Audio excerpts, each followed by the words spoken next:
নমস্কার বন্ধুরা, কেমন আছেন সবাই? মাই স্টোরি মাই ব্লগ চ্যানেলের আরও একটি নতুন দিনে আপনাদের সবাইকে স্বাগত।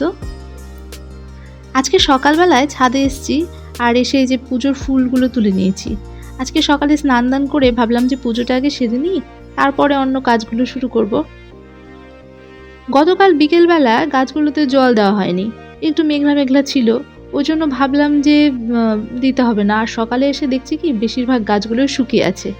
আর গাছ যদি শুকিয়ে যায় না, ফুলগুলো কেমন শুকনো শুকনো হয়ে যায়, আর শুকনো ফুল কিন্তু ঠাকুরকে দিতে ইচ্ছে করে না। এখানে আবার এই যে ঠাকুরের বাসনপত্রগুলো ধুয়ে নিয়ে তারপরে আমি পুজো শুরু করব, আর তারপরে দিনের অন্য কাজগুলো করব। আজকের রুটিনটা আমার অন্য দিনের কাজের রুটিনগুলোর থেকে একটু অন্যরকম। অন্য দিন সাধারণত আপনারা যেভাবে দেখেন, তো মাঝে মাঝে ছুটির দিন, তারপরে যখন নিজের হাতে একটু সময় থাকে বা মন ভালো থাকে, তখন মনে হয় যে আগে এই কাজটা করে নিই, আগে ওই কাজটা করে নিই। আর মাঝে মাঝে কিন্তু কাজের মধ্যে একটু চেঞ্জ আনলেও ভালো লাগে। তো এখানে পুজোর জোগাড় আমি করে নিয়েছি আর পুজো দেব।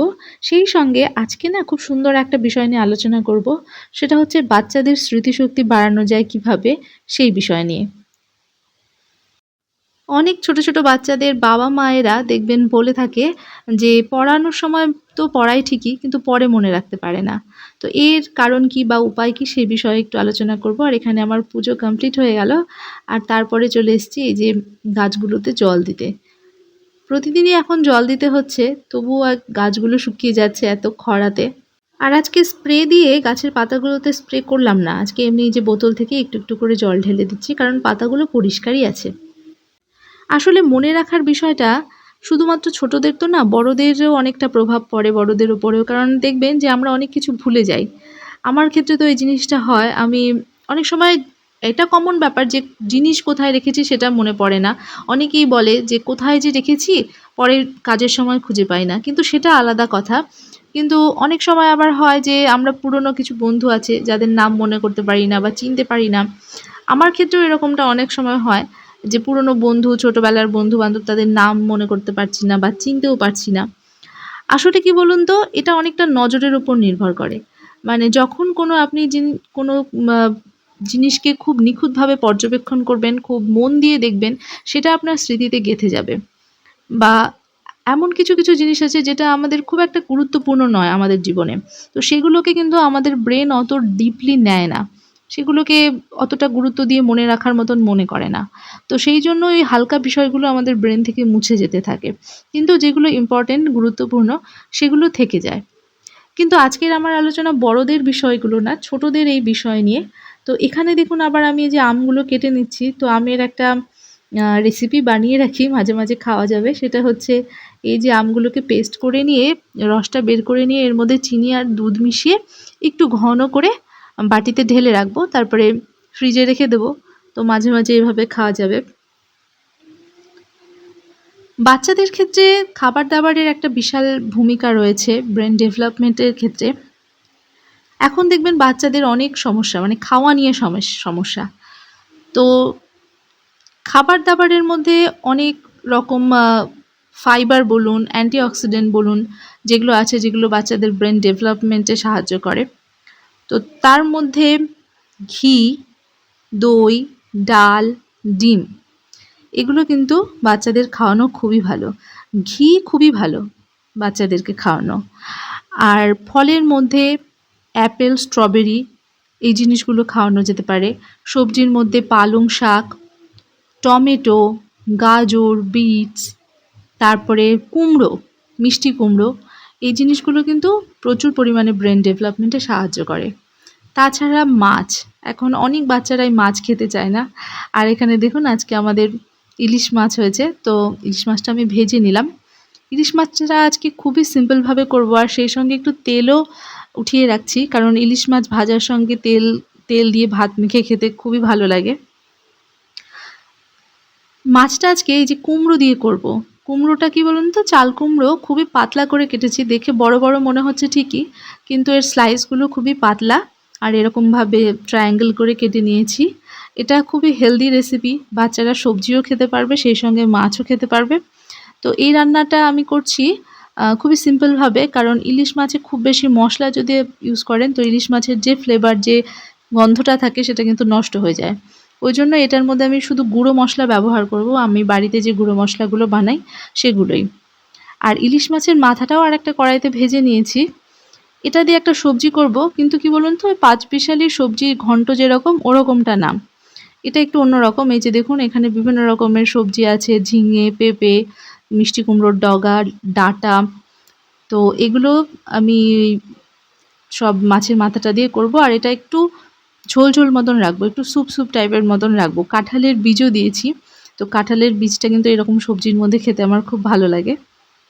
নর্মালি ঘ্যাট সবজি ওগুলো তো আপনারা খানই, তো এরকমভাবেও মাঝে মাঝে ট্রাই করে দেখবেন।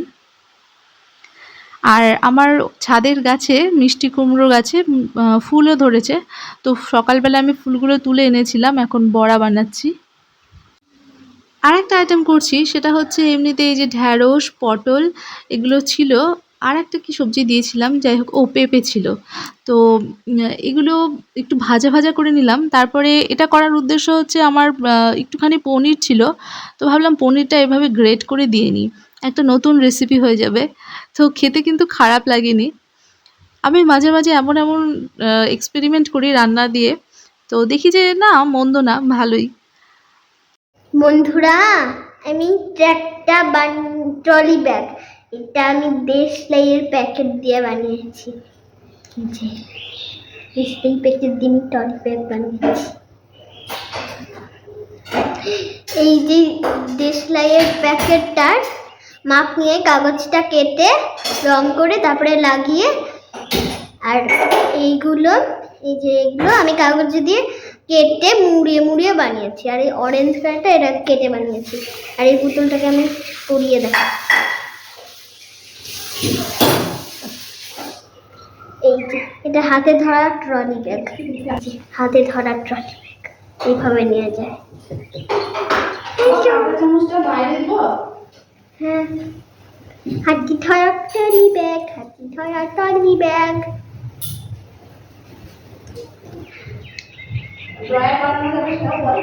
আর এইটা দিয়ে ড্রয়ারও বানানো যাবে, যেরকম আমি দেখাচ্ছি। এটা দেখো, এইভাবে টান দিলে এভাবে এরকম করে বেরিয়ে আসে।